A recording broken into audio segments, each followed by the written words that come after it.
হে, গিন্নি দেখো আয়নাতে একেবারে সব ঝকঝকে দেখাচ্ছে। তা আয়না নাকি অন্য কিছু? এত ছোট আয়না যে ভালো করে মুখটাই দেখা যায় না। তুমি থাকতে পারছো? কবে থেকে বলছি একটা নতুন আয়না কেন?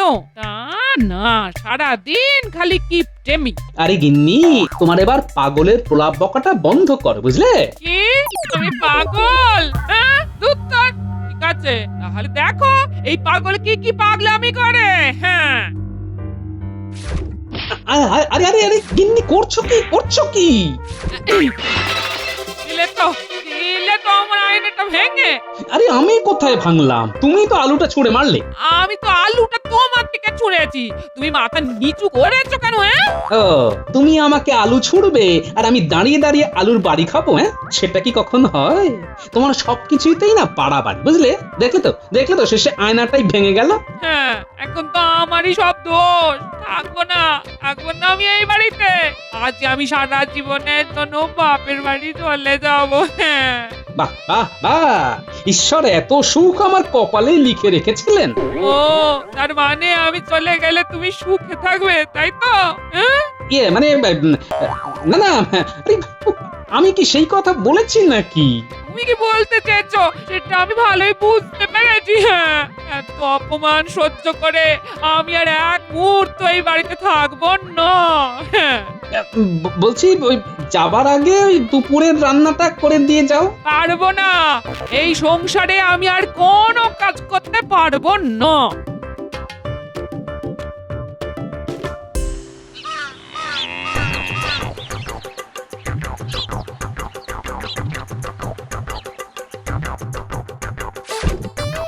বাবা এই তো দেখছি আমার পুরো ঘর খালি করে জিনিস নিয়ে যাচ্ছ। এ তো নিয়ে যাবই। আমার বাবা আমার বিয়েতে তোমাকে যত জিনিস দাঁড়িয়ে দিয়েছিল আমি সব গুনে গুনে নিয়ে যাচ্ছি। আর চৌকিটা নেওয়ার জায়গা নেই, নাহলে ওটাও নিয়ে যেতাম। হ্যাঁ, কি গো দিদা, এত জিনিস নিয়ে কোথায় যাচ্ছ? আমি সারা জীবনের জন্য বাপের বাড়ি চলে যাচ্ছি রে, তোরা ভালো থাকি। মানে তুমি আর কখনো এখানে আসবে না? আরে ওই কিপটে বুড়োর সাথে আমি আর ঘর করতে পারবো না। হ্যাঁ, এই তুমি আবার আমাকে কিপটে বললে? কিপটে কিপটে বলেছি, বেশ করেছি।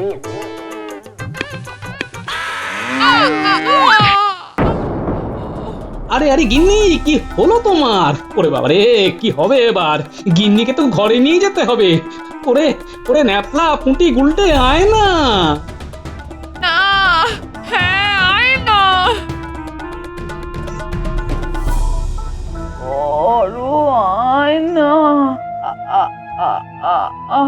ও গিন্নি কি হয়েছে তোমার? আয়না চাই। আরো আয়না। আয়না, আয়না। হ্যাঁ? আয় না।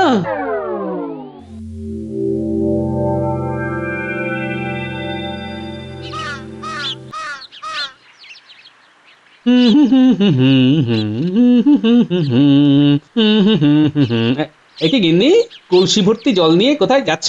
পুকুরে জল ঢালতে। হ্যাঁ কি পুকুরে জল ঢালতে? তার মানে বাড়ি থেকে পুকুরে গিয়ে জল না ঢাললে খাবে কি? হ্যাঁ, তুমি পুকুরে জল ঢালতে যাবে কেন? পুকুর থেকে জল বাড়িতে নিয়ে আসতে হয়। যেটা জানো না সেটা নিয়ে কথা বলো না। হ্যাঁ, এই সরো সরো, পুকুরে জল ঢেলে তারপর রান্না বসাতে হবে। হ্যাঁ,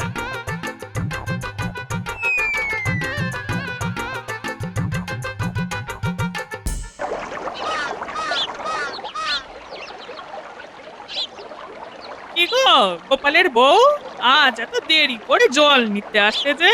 আরে আমি জল নিতে আসবো কেন? আমি তো পুকুরে জল ঢালতে এসেছি। হ্যাঁ, হ্যাঁ কি বলছো? তোমার মাথাটা তো ঠিক আছে তো? আমার মাথা ঠিকই আছে, তোমার মাথায় বরং খারাপ হয়েছে। যাও একটু রাজবৈদ্যকে গিয়ে দেখিয়ে এসো কি সব বলছে। পুকুরে নাকি জল নিতে আসবো।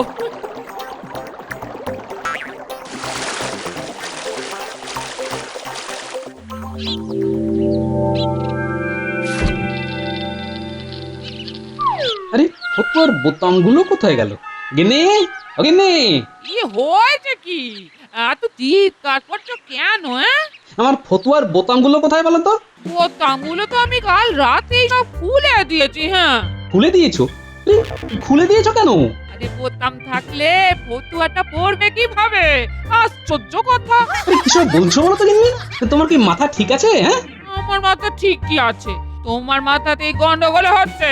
এসব বলে বলে খালি আমার সময় নষ্ট করছো। হ্যাঁ, ধুর ধুর, আমার অনেক কাজ পড়ে আছে, আমি যাই। আরে গিন্নির যে অবস্থা দেখছি তাতে আমি নিজেই না পাগল হয়ে যাই। কি গোপাল, আজকে তোমার মুখটা এত ভারী ভারী কেন? মুখে কোনো হাসিও নেই। আসলে মহারাজ অনেক চিন্তায় আছি, তাই মুখ দিয়ে আর কোনো হাসি বের হচ্ছে না মহারাজ, মাথা দিয়ে শুধু চিন্তা বের হচ্ছে। আহা, আরে কি হয়েছে সেটা তো বলো। মহারাজ আপনার বৌমার মাথায় ব্যায়ামও হয়েছে মহারাজ। হ্যাঁ, কি বলছো? তা হুট করে মাথার ব্যায়াম হলো কিভাবে? ওই গরুর গাড়ি থেকে পড়ে গিয়ে মাথায় চোট লাগে আর তারপর থেকে এই অবস্থা। মহারাজ দুঃখের কথা কি আর বলবো, বাড়ি থেকে জল নিয়ে পুকুরে দিয়ে আসছে, আমার ফতুয়ার বোতাম খুলে ফেলে দিচ্ছে। মাঝে মাঝে মনে হচ্ছে আমি নিজেই পাগল হয়ে যাব মহারাজ। আরে গোপাল, শান্ত হও শান্ত হও। আহা, এত চিন্তা করো না তো, সব কিছু ঠিক হয়ে যাবে। রাজবৈদ্য তো এখন কৃষ্ণনগরে নেই, ওষুধই আনতে অন্য গ্রামে গেছে। তা রাজবৈদ্য ফিরলেই তুমি বৌমাকে একবার দেখিয়ে নিও। এই সুযোগে বেটার টেকোটাকে সভা থেকে বের করে দিতে হবে। মহারাজ, আমার মনে হয় গোপালের এখন বাড়িতে থাকা উচিত। হ্যাঁ হ্যাঁ হ্যাঁ মন্ত্রী, তুমি একেবারে ঠিক কথা বলেছ। গোপাল, তুমি বরং এক কাজ করো, তুমি এখন কিছুদিন বাড়িতেই থাকো। বৌমা সুস্থ হয়ে গেলে তখন না হয় আবার রাজসভায় আসবে। কিন্তু মহারাজ আমি বাড়িতে থাকলে সংসার চলবে কিভাবে? আরে গোপাল, তুমি এত চিন্তা করো না তো। তুমি প্রতি মাসে এসে খাজাঞ্চির কাছ থেকে তোমার বেতন নিয়ে যেও, আর এর যদি বাড়তি কিছু দরকার হয় সেটাও নিয়ে যেও কিন্তু। মহারাজ, আপনি হয়তো ভুলে গেছেন, এখন তো আর খাজাঞ্চি নেই, এখন কোষাগারে সব দায়িত্ব আমার। খাজাঞ্চি তো ছুটিতে আছে। ও হ্যাঁ হ্যাঁ হ্যাঁ, ঠিকই তো, এখন তো কোষাগারের সব দায়িত্ব তোমার। ঠিক আছে ঠিক আছে, তাহলে তুমি বরং প্রতি মাসে গোপালকে তার বেতন বুঝিয়ে দেবে, কেমন? ঠিক আছে মহারাজ। ও, এমন দিনের অপেক্ষাতেই তো ছিলাম। খাজাঞ্চিও নেই আর গোপালও থাকবে না, এইবারেই তো হবে আসল খেলা।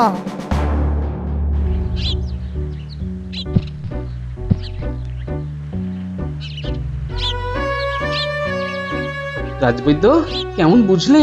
গোপাল, দেখে যা বুঝছি এ ব্যামো এত সহজে ছাড়ার না। কি বলছো রাজবৈদ্য? তাহলে কি করব? আমি টোটকা দিচ্ছি, তবে মনে হয় না কোনো কাজ দেবে। আচ্ছা গোপাল, তোমার গিন্নির যখন জ্ঞান ফেরে তখন কি কাউকে খুঁজছিল? কাউকে তো খুঁজছিল না।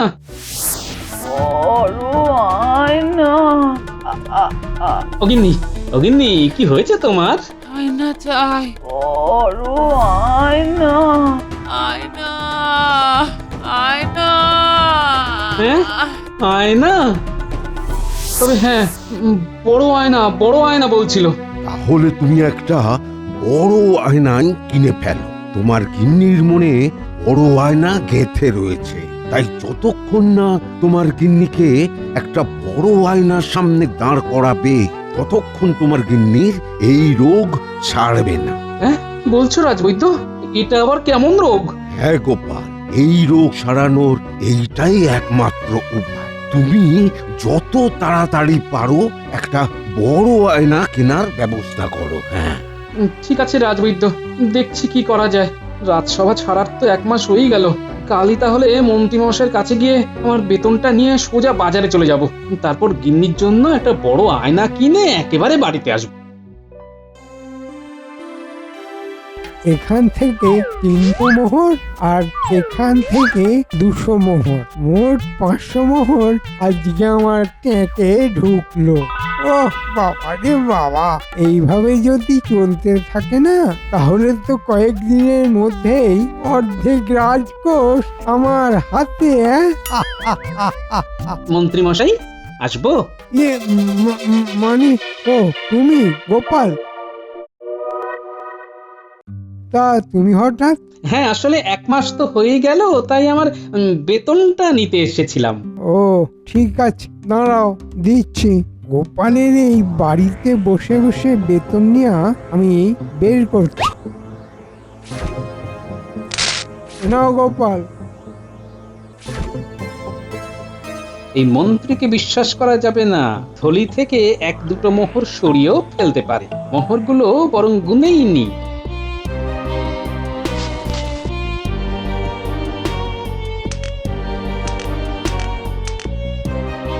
কি 30টা মোহর? মন্ত্রী মশাই, আমার বেতন তো 60 মোহর, আর এখানে মাত্র 30টা মোহর আছে। বাকি 30টা মোহর কোথায় গেল? দেখো গোপাল, তুমি তো রাজসভায় আসছো না, তাই মহারাজ বলেছেন তোমাকে অর্ধেক বেতন দিতে। কিন্তু মহারাজ যে সেদিন বললেন। আরে গোপাল, মহারাজ তোমাকে বেতন দিতে বলেছেন, সম্পূর্ণ বেতন কি দিতে বলেছেন? যা পেয়েছো এই অনেক। কিন্তু মন্ত্রী মশাই, আমার বউয়ের চিকিৎসার জন্য কিছু অর্থের দরকার ছিল। দয়া করে যদি কিছু দেন। না না, মহারাজের বারণ আছে। আমি তো আর মহারাজের বিপক্ষে গিয়ে কথা বলতে পারি না। তুমি এখন যাও দেখি, যাও যাও, আমার এখন অনেক কাজ পড়ে আছে।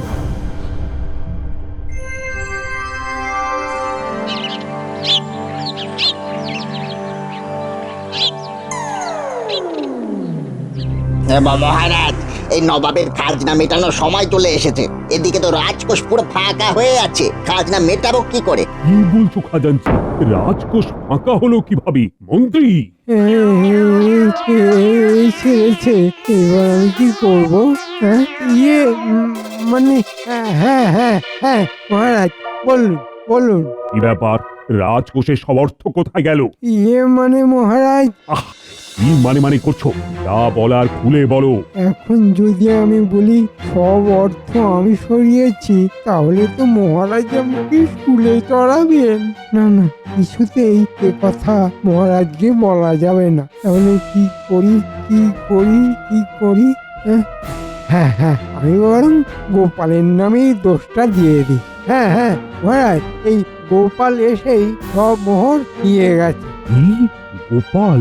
হ্যাঁ মহারাজ, কখনো 100 মোহর, কখনো 200 মোহর, কখনো 500 মোহরও নিয়ে যেত। তাই না? কিন্তু তুমি ওকে বারণ করনি কেন? আসলে মহারাজ, আমার দয়া শরীর, চিকিৎসার কথা বলেছে, কি করে না করি বলুন? কিন্তু এখন বুঝতে পারছি গোপাল আমার মাথায় টুপি পরিয়ে সব অর্থ নিয়ে পালিয়েছে। টুপি পরাচ্ছি ওকে। সেনাপতি, বলুন মহারাজ। এক্ষুনি গোপালকে আমার সামনে হাজির করো।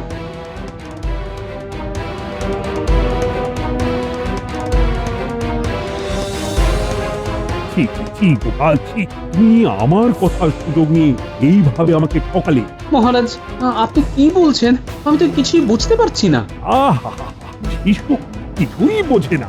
বউয়ের চিকিৎসার নাম করে রাজকোষ থেকে কখনো 100, কখনো 200, আবার কখনো বা 500 মোহর নিয়ে যেত। সেগুলো কোথায়? এগুলো কিন্তু আমার কাল সকালের মধ্যেই ফেরত চাই, নইলে কিন্তু তোমায় আমি স্কুলে চড়াবো। কি বলছেন মহারাজ? আমি তো আমার গিন্নির চিকিৎসার জন্য রাজকোষ থেকে কোনো বাড়তি মোহর নিইনি। এমনকি আমার যা বেতন তার থেকে অনেক কম অর্থ দেওয়া হয়েছে আমার। কি এত বড় মিথ্যে? ধর্মেও সইবে না গোপাল। এই সব বলে কোনো লাভ নেই গোপাল। কালকের মধ্যেই আমার সব মোহর ফেরত চাই, নইলে কিন্তু তোমায় আমি স্কুলে চড়াবো, এই আমি বলে দিলাম। স্কুলে চড়ার জন্য প্রস্তুত হ গোপাল। হ্যাঁ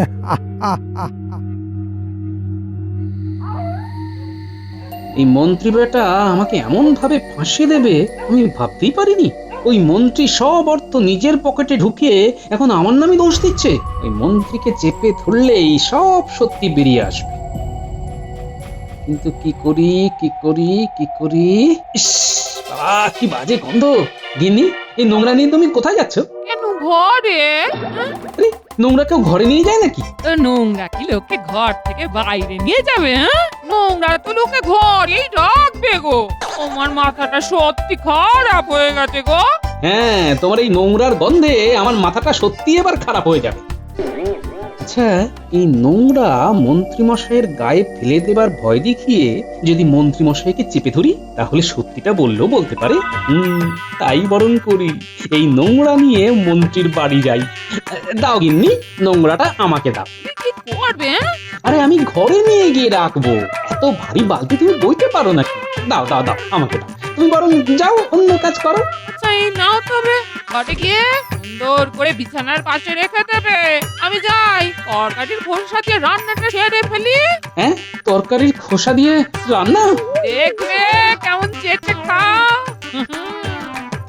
উফ, বাবা, গিন্নির সাথে বেশিক্ষণ কথা বললে নিজেকে কেমন পাগল পাগল লাগে।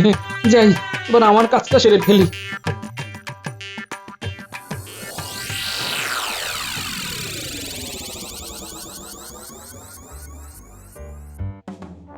এখানে গেল 500 আর এখানে গেল 200, মোট হলো গিয়ে 5000 মোহর। ওহ, গোপালের নাম করে রাজকোষটাই ফাঁকা করে দিয়েছে। হ্যাঁ, আর ওইদিকে গোপাল মাথায় হাত দিয়ে বসে আছে।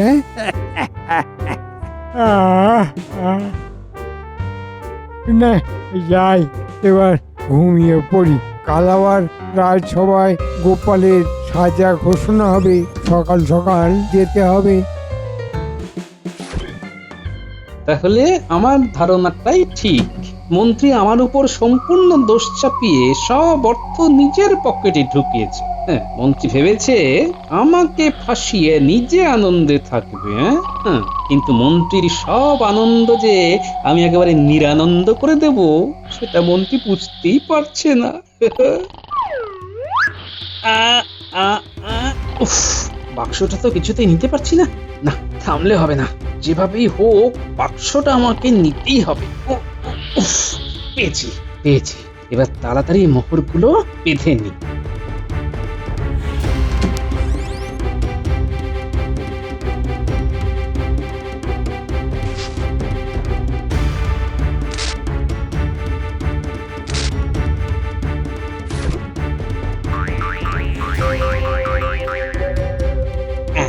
কাজ শেষ, এইবার তাড়াতাড়ি বাড়ি ফিরে যাই। কিন্তু কিন্তু এই নোংরাগুলো কি করবো? পেয়েছি।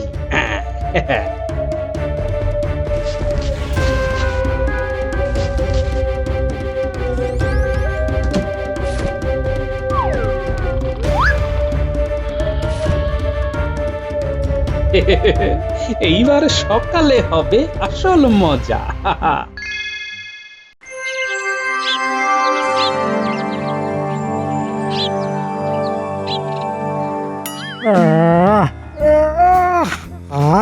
ঘুমটা খুব ভালো হলো।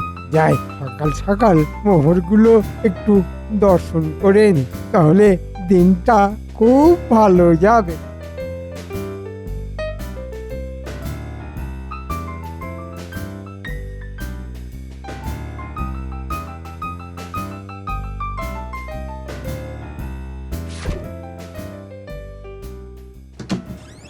কি নোংরা কোথা থেকে এলো? হ্যাঁ, ইস, কি বাজে গন্ধ। কিন্তু আমার মোহর কোথায় গেল? কি আমার মোহর কোথায় চলে গেল? এই যেমন তোমার সব মোহর আমার কাছে। মহারাজ, আপনি? কোষাগার থেকে মোহর চুরি করে গোপালের নামে দোষ দেওয়া।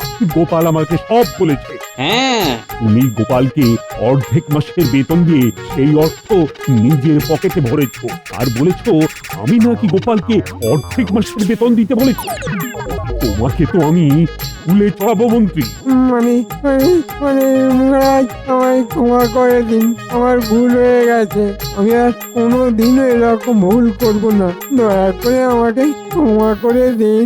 গোপাল, কি করা যায় বলো তো?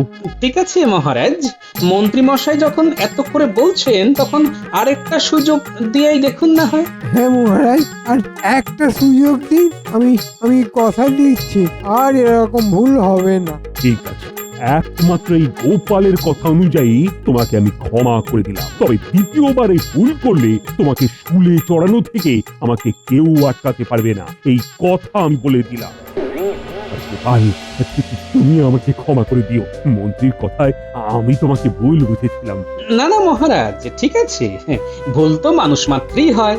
যাক, তুমি আমায় বাঁচালে। তা গোপাল, বৌমা এখন কেমন আছে? ওই একই রকম।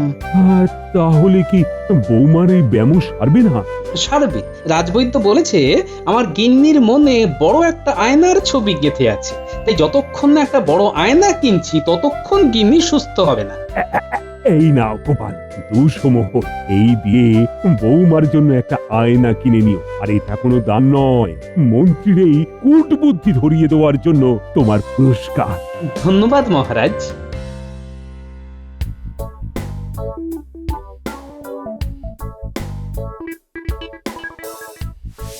আরে গিন্নি, চলো চলো চলো, তাড়াতাড়ি ঘরে গিয়ে দেখবে, চলো তোমার জন্য কি এনেছি। দেখবো আরে চলো তো আগে।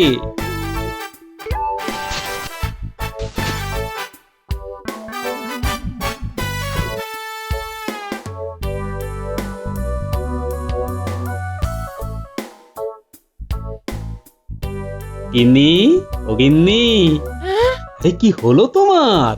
হ্যাঁ গো, এত বড় আয়না আমাদের? হ্যাঁ, তোমার জন্য। খুব সুন্দর হয়েছে গো, খুব সুন্দর। হ্যাঁ গো, এই তোমার বোতামটা খোলা কেন? আরে তুমি তো খুলে দিয়েছিলে। কি দাদা বলছো? আমি কেন খুলতে যাবো? দাঁড়াও দাঁড়াও, ওই সুতোটা নিয়ে আসি। দাঁড়াও, সেলাই করতে হবে তো। দাঁড়াও গো। উফ, যাক বাবা, বাঁচলাম। গিন্নির মাথার ব্যামোরটা এতদিনে সারলো। আর বেশি দিন এটা চললে আমিও গিন্নির সাথে সাথে পাগল হয়ে যেতাম।